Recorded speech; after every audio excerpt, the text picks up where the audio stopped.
الإنسان علمه البيان الشمس والقمر بحسبان والنجم والشجر يسجدان والسماء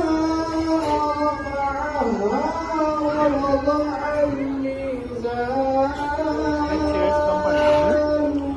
ألا تطغوا في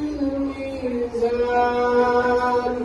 وأقيموا الوزن بالقسط ولا تخسروا الميزان والأرض وضعها للأنام